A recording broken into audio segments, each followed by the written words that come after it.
Hi hello Ram Ram सलाम and नमस्कार श्रोते हो. आरजे शुभम आहे तुमच्यासोबत आणि तुम्ही ऐकत आहात रेडिओ विश्वास 90.8 कम्युनिटी रेडिओ, तुमचं जगणं तुमचा आवाज. तर श्रोते हो, आपण ग्लोबल व्हिजन ग्रुप ऑफ स्कूलसोबत आपण गप्पा मारत आहोत मागच्या काही दिवसांपासून. तर त्याच ग्लोबल व्हिजन ग्रुप ऑफ स्कूलच्या global vision pre primary school आणि त्याच्या ज्या हेड आहेत माधुरी सोनवणे मॅम, त्यांच्यासोबत आज आपण गप्पा मारणार आहोत.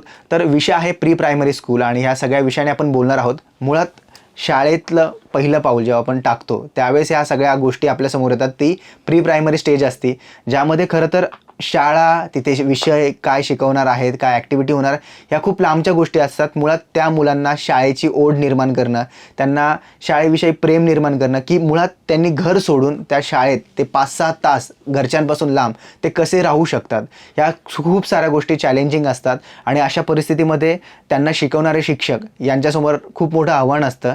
आणि ज्यावेळेस ग्लोबल व्हिजन हा जो स्कूलचा ग्रुप आहे, ज्या ठिकाणी वेगळ्या ॲक्टिव्हिटी घेऊन नाविन्यपूर्ण शिक्षणाची पद्धत जिथे आहे त्या ठिकाणी या मुलांसोबत कशा पद्धतीने त्यांना काय शिक्षण दिलं जातं याविषयी आज आपण त्यांच्यासोबत बोलणार आहोत. तर माधुरी मॅडम, तुमचं खूप मनापासून स्वागत आहे रेडिओ विश्वासवर. धन्यवाद. नमस्कार. मॅम, काय सांगाल मुळात ग्लोबल किड्स प्री स्कूल काय आहे, कशा पद्धतीने ते काम करतं, शाळेविषयी काय सांगाल? आमची शाळा जी ग्लोबल किड्स प्रीस्कूल आहे तिथे आम्ही मॉन्टेसरी पद्धतीने शिक्षण देत असतो मुलांना, जिथे की प्लेवे पद्धतीने शिकवलं जातं त्यांना. तसंच हँड्स ऑन लर्निंग ही पण पद्धत वापरली जाते. Hands on learning. ओके. तर प्लेवे शिक्षण म्हणजे कसं असतं की त्यांना खेळातून त्यांना आम्ही शिकवत असतो. म्हणजे मुलांच्या लक्षात येत नाही की आपण शिकतो पण आहे, पण ते खेळता खेळता शिकत पण असतात. आणि हँड्स ऑन लर्निंग मध्ये काय असतं की ते ऍक्च्युअल ऍक्टिव्हिटीज ते स्वतः करत असतात. म्हणजे नुसतं की टीचर सांगते आणि ते पाहतात आहे किंवा असं नाही, ते प्रत्यक्ष त्याच्यात सहभाग घेत असतात. तर याला आम्ही हे असं म्हणतो की हँड्स ऑन लर्निंग. अच्छा. तर अशा पद्धतीने आमच्या ह्याच्यात शिक्षण दिलं जातं. मॉन्टेसरी पद्धत म्हणतात याला. तुम्ही मॉन्टेसरी पद्धतीचा उल्लेख केला, मग नेमकी मॉन्टेसरी शिक्षण पद्धती काय आहे त्याविषयी काय सांगाल? या प्रश्नाचं उत्तर मी आधी ज्या जनक आहे मॉन्टेसरी शिक्षण पद्धतीचा त्यांची माहिती देऊन करायला मला जास्त आवडेल. नक्कीच मॅम. की मारिया मॉन्टेसरी या इटालियन ओरिजिनच्या होत्या. त्या एक फिजिशियन होत्या, त्या शिक्षण तज्ज्ञ होत्या, त्या इनोव्हेटर होत्या. त्यांना नवीन नवीन प्रयोग करायला फार आवडायचे. आणि त्यांनी पहिली शाळा जी होती ती रोम मध्ये सुरू केली, जगातली पहिली शाळा. अच्छा. आणि त्यांचा भर होता की मुलांना कसं नैसर्गिकरित्या शिक्षण दिलं जाईल त्याच्यावर त्यांचा नेहमीच भर असायचा. अच्छा. आणि आता मी जसं आधी सांगितलं की प्लेवे शिक्षण पद्धती आणि हँड्स ऑन लर्निंग हे सगळं त्या मॉन्टेसरी शिक्षण पद्धतीमध्ये येतं. त्याचाच एक तो भाग आहे. ओके. आणि पण मग त्यातल्या त्यात जसं की ग्लोबल व्हिजन जो सगळा स्कूलचा ग्रुप आहे तो वेगवेगळ्या ॲक्टिव्हिटी घेत असतं, पण मग त्यातलं अजून एक वेगळा भाग म्हणजे आपली किड्स प्री प्रायमरी स्कूल, तर त्याचं काय वैशिष्ट्य आहे, शाळेचं वेगळंपण काय आहे, त्याविषयी काय सांगाल? शाळेचं वैशिष्ट्य सांगायचं या तर असं की या शिक्षण पद्धतीमध्ये आम्ही त्यांना वातावरण देतो. वातावरण देतो म्हणजे काय की त्यांचं ते आल्हाददायक वातावरण कसं राहील, त्यांना स्वच्छता त्यांची कशी, म्हणजे स्वच्छतेकडे भर दिला जातो. आल्हाददायक वातावरण आम्ही त्यांना प्रोव्हाइड करतो. आणि कसं साधं राहील, सात्विक वातावरण राहील, या सगळ्या गोष्टींकडे आम्ही लक्ष पुरवत असतो त्यांच्या. आणि म्हणजे इथला प्रत्येक घटक कसा की मुलांचा सर्वांगीण विकास कसा होईल या दृष्टीने आम्ही ते सगळे पावलं उचलत असतो. नक्कीच. आणि तुम्ही काही वैशिष्ट्यांबद्दल सांगत होत्या स्कूलच्या, त्याबद्दल काय सांगाल? मी सांगेन की इथे मॉन्टेसरी शिक्षण पद्धतीत आम्ही मुलांना तयार वातावरण देतो.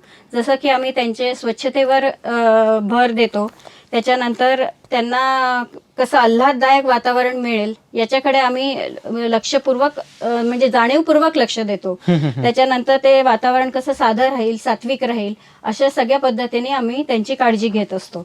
तसंच मुलांना मोकळेपणाने, स्वतंत्रपणे स्वतःच्या ॲक्टिव्हिटीज कशा करता येतील याच्याकडेही आम्ही जोर देतो, म्हणजे ते लक्ष पूर्ण पुरवतो.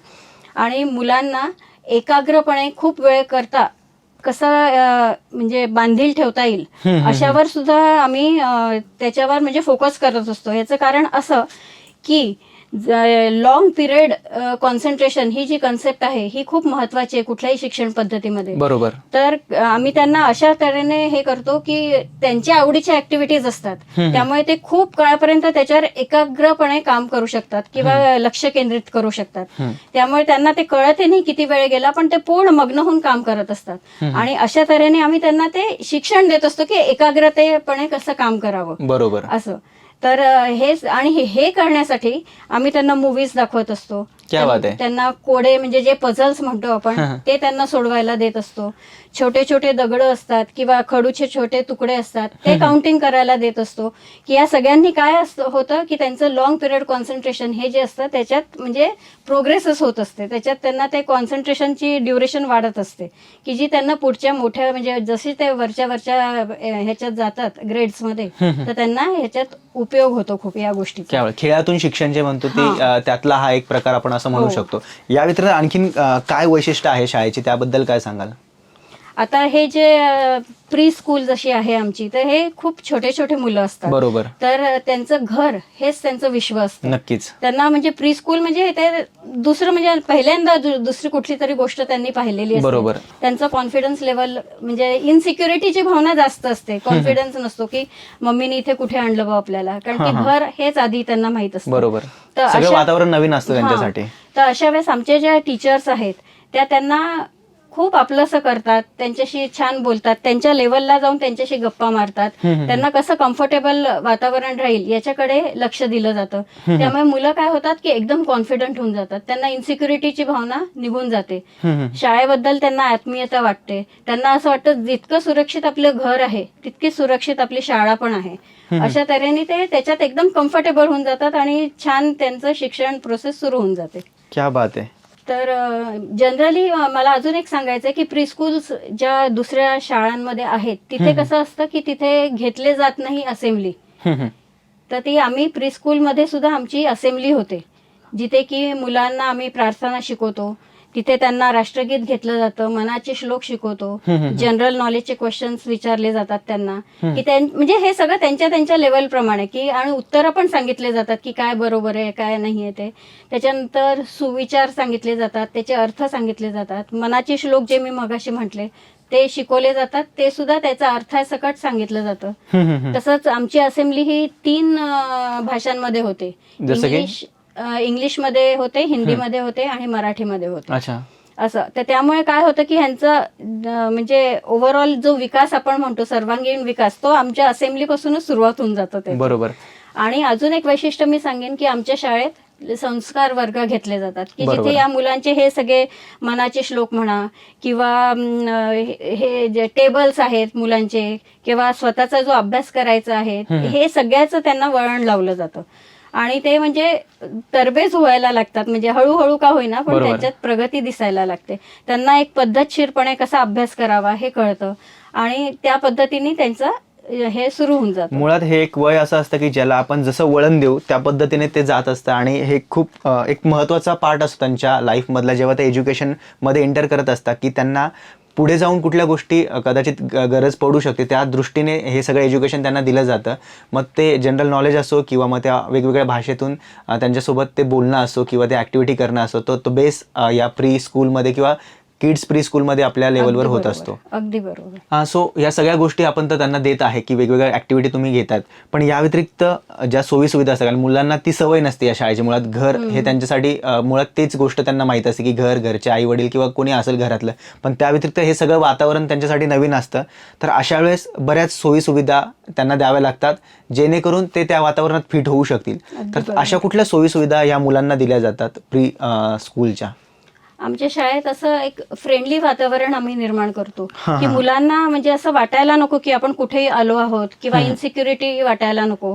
अशा याने आमचे टीचर्स सुद्धा खूप फ्रेंडली असतात, त्यांच्या लेवलवर जाऊन ते बोलतात वगैरे सगळं. इव्हन म्हणजे दोन मदर टीचर्सचा कन्सेप्ट आम्ही फॉलो करतो की जिथे एका वर्गात 2-2 टीचर्स दिले असतात. अच्छा. काय होतं की कधी कधी एखादी टीचर जर अब्सेंट राहिली तर दुसरी टीचर असतेच मुलांसाठी. बरोबर. तर ते एकदम कॉन्फिडंट असतात, इनसिक्युअर्ड वाटतच नाही त्यांना बिलकुल, आणि ते आनंदी राहतात. म्हणजे एक जर टीचर अब्सेंट असेल तरी त्यांना मग फरक पडत नाही बरोबर. आणि अगदी आनंदी राहतात. म्हणजे त्यांना घरी जायची कसली घाई नसते, त्यांना असं वाटतं आपण शाळेतच अजून राहावं वगैरे, असे म्हणजे प्रत्यक्ष अनुभव मला आलेले आहेत. क्या बात आणि आहे. त्या अगेन्स्ट जर एखादीच टीचर असेल आणि ती जर गैरहजर राहिली तर काय होतं की दुसरीच सगळं कोणती तरी नवीन schedule टीचर disturb आलेली होऊन जातं असते. सगळं. हं. त्या म्हणजे अनोळखी टीचर असते, त्यामुळे त्यांना काहीही लक्षात म्हणजे असं वाटतं की ही टीचर कोण आली व आपलं म्हणजे इन्सिक्युरिटीची भावना त्यांना येते की परत आपले टीचर आपल्याला येणार आहे की नाही, कारण की ते छोटे मुलं असतात, त्यांना बरोबर. म्हणजे काही लॉजिक नसतं त्यांचं थिंकिंगचं. हम्म. तर की मग हे कसं काय, मग आपली आधीची टीचर येणार आहे का की नाही, की ही नवीन टीचर कशी काय आली, कोण आहे, असं ते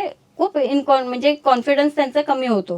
तर नक्कीच. त्यामुळे मग ते व्हावं नाही म्हणून मग आम्ही 2 मदर टीचर्सचा कॉन्सेप्ट दिलेला आहे. आणि खूप छान कॉन्सेप्ट तुम्ही या ठिकाणी इम्प्लिमेंट केलाय की दोन म्हणजे 2 मदर्स टीचर, कारण की एकतर त्या मुलांसोबत बॉन्डिंग निर्माण करायलाच मुळात खूप वेळ जातो आणि अशा वेळेस जर एखादी टीचर अब्सेंट असेल तर मुळात त्यांचा तो सिलेबस हा खूप लांबची गोष्ट, पण ती ॲक्टिव्हिटी कुठेतरी थांबल्या जातात किंवा ब्रेक होतात. तर अशा वेळेस जर एक बॅकअपला किंवा एक सांभाळून घेणारे दुसरे टीचर असतील तर त्या गोष्टी कुठे अडथळा न येता पुढे रन होत असतात. आणि खूप छान कॉन्सेप्ट या ठिकाणी इम्प्लिमेंट केला आहे. आणि अजून काय असतं की हे जे इतके काळजी घेतली जाते आमच्या शाळेत, टीचर्स घेतात त्यांची, की जे लहान मुलं असतात त्यांना असं जसं आईशी ते अटॅच्ड असतात घरी, तसेच ते टीचर्सशी शाळेमध्ये अटॅच्ड होऊन जातात. नक्कीच. म्हणजे खूप म्हणजे आहे म्हणजे ही गोष्ट की खूप अटॅच होऊन जातात ते एकदम. आणि याला कदाचित एक कारण असेल की ऍक्टिव्हिटीज म्हणजे ग्लोबल व्हिजनचं जे एक वेगळं हे राहिलंय की USP म्हणू शकतो की ऍक्टिव्हिटीजवर सुद्धा भर आहे की हो. फक्त सिलेबस किंवा ह्या गोष्टी नाही.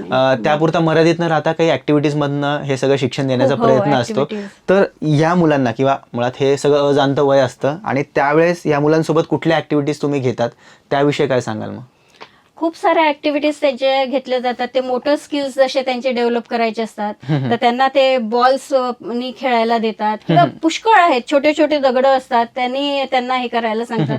म्हणजे इतके खूप ऍक्टिव्हिटीज आहे की त्यांचे ते प्रोग्रेसच होत राहील त्यांची, अशा पद्धतीने आम्ही त्यांना ऍक्टिव्हिटीज देत राहतो. खूप टॉईज आहेत स्कूलमध्ये, तर त्या अशा वेगवेगळ्या पद्धतीने त्यांच्या ह्याच्यातून म्हणजे त्यांचा प्रोग्रेस साध्य केला जातो. जशा आम्ही ऍक्टिव्हिटीज प्री स्कूलसाठी घेतो तशाच आम्ही हायर ग्रेडसाठी सुद्धा ऍक्टिव्हिटीज घेतो, ज्या की अकॅडमिक्सशी रिलेटेड असतात, परंपरेशी निगडीत सुद्धा असतात आणि बौद्धिक विचार करायला लावतील अशा सुद्धा असतात. तर अकॅडमिक्सशी रिलेटेड म्हणजे जे अकॅडमिक्समध्ये विषय असतात तर त्या विषयाच्या संबंधित आम्ही ऍक्टिव्हिटीज घेतल्या जातात. जसं लहान मुलांना जर्मिनेशन शिकवायचं असेल तर ते प्रॉपर आम्ही त्याची मेथड शिकवतो की कसं जर्मिनेशन केलं जातं. ते प्रत्येक मुलगा ती ऍक्टिव्हिटी करतं, स्वतःच्या हाताने करतं. बीजांचं रोपण जसं आपण जमिनीत करतो तेव्हापासून पाणी घालेपर्यंत सगळं करतो. तसंच हायर ग्रेडमध्ये एखादी सायन्स एक्सपेरिमेंट असेल तर सायन्स लॅबमध्ये या एक्सपेरिमेंट्स केल्या जातात. अशा तऱ्हेने सगळ्या गोष्टींचा त्यांना अनुभव दिला जातो.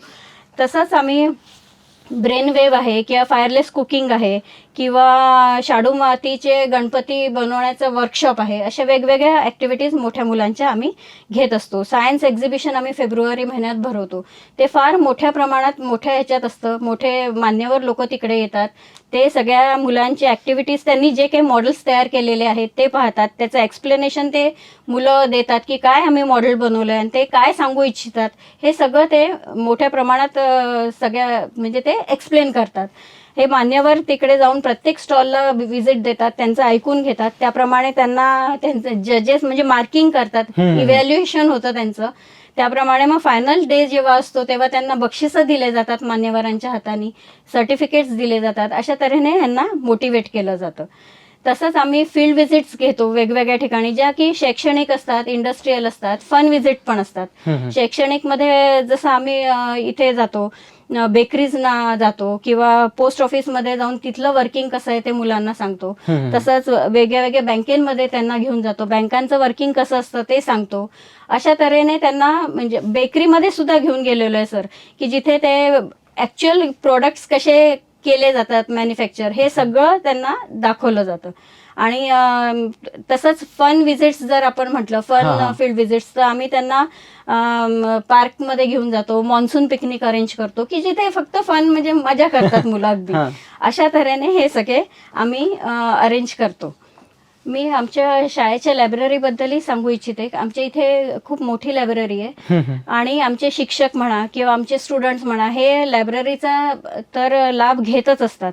पण आमच्या इथे वैशिष्ट्य हे आहे की आम्ही आमची लायब्ररी पालकांसाठी सुद्धा ओपन केलेली आहे आणि ते सुद्धा भरपूर लाभ घेतात आणि खूप आम्हाला त्याचा चांगला रिस्पॉन्स मिळाला. पालक येतात, पुस्तकं घेऊन जातात, परत येतात, परत घेऊन जातात, म्हणजे खूप चांगला आम्हाला त्याच्यात रिस्पॉन्स मिळालेला आहे. तसंच मी स्पोर्ट्स वीकचं सुद्धा सांगेन की जनरली काय असतं की स्पोर्ट्स वीकमध्ये मुलांचे स्पोर्ट्स विविध घेतले जातात, त्यांचे कॉम्पिटिशन्स घेतले जातात, स्टाफचे सुद्धा स्पोर्ट कॉम्पिटिशन्स होतात वगैरे असं. पण आम्ही आमच्या पालकांच्यासाठी सुद्धा स्पोर्ट कॉम्पिटिशन अरेंज करतो. ते त्याच्यात भाग घेतात, त्याच्यात त्यांना बक्षीसही मिळतात आणि मान्यवरांच्या थ्रू त्यांचा आम्ही सत्कारही करतो. अशा तऱ्हेने आमचं म्हणजे मला असं वाटतं की आमच्या शाळेचं एक वैशिष्ट्य आहे. नक्कीच मॅम. आणि खूप छान पद्धतीने वेगवेगळ्या ॲक्टिव्हिटीज तुम्ही रन करतात आणि त्यामधनंच या सगळ्यांचाच म्हणजे शिक्षकांसोबत, मुलांसोबत आणि इतर सगळ्यांचाच इथे विकास होत आहे असं आपण म्हणू शकतो. जर आज आपण आपल्याला जे सगळे लिस्नर्स ऐकता आहेत तर त्यांना तुम्ही या माध्यमातून काय आव्हान कराल, एक किड्स प्री स्कूलच्या एक हेड म्हणून, तिथल्या शिक्षिका म्हणून, किंवा हे सगळं तुम्ही काम बघताय तर या सगळ्या अनुभवातून त्या सगळ्या पालकांना किंवा जे पालक आपल्या जे नवीन मुलं असतील त्यांना शाळेमध्ये आता प्रवेश देण्यासाठी विचार करताय त्या सगळ्या दृष्टीने तुम्ही त्यांना काय सांगाल, काय आव्हान कराल? मी तर हेच सांगू इच्छिते की तुम्ही एकदा आमच्या शाळेला व्हिजिट द्या, तिकडचं वातावरण पहा, तिकडच्या वेगवेगळ्या लॅब्स आहेत, तिथे काय काय सोयी सुविधा दिल्या गेलेल्या आहेत, किंवा कॉम्प्युटर लॅब आहे, सायन्स लॅब आहे, म्हणजे आणि खूप म्हणजे खेळायसाठी मोठे मोठे प्लेग्राऊंड्स आहेत सगळ्या, आणि कशा तऱ्हेने तिकडचं वातावरण आहे, कशा तऱ्हेने तिकडचं स्टाफ वर्क करतो, हे सगळं पाहून मला म्हणजे खात्री आहे की ते श्रोते जे आहेत ते त्यांच्या मुलांना, पाल्यांना आमच्या शाळेतच ॲडमिशन घ्यायला म्हणजे प्रोत्साहित होतील. नक्कीच मॅम. आणि श्रोते हो, तुम्ही ऐकलं की एक जसं की सुरुवातीचं हे वय असतं ज्या वयामध्ये ज्या गोष्टी दिल्या पाहिजेत किंवा जे वातावरण पाहिजे असतं मुलांना घरापासून, जेव्हा तुम्ही त्यांना दूर पाडता, मुळात पालकांना एक काळजी असते तर ती कदाचित ती काळजी राहणार नाही. आणि सोबतच इतकं चांगलं शिक्षण किंवा हा बेस, जेव्हा आपण म्हणतो की पाया जर पक्का असेल तर त्यावरची उभी राहणारी इमारत, ती बिल्डिंग तितकी स्ट्रॉंगपणे उभी राहू शकते आणि ती दीर्घकालासाठी टिकू शकते.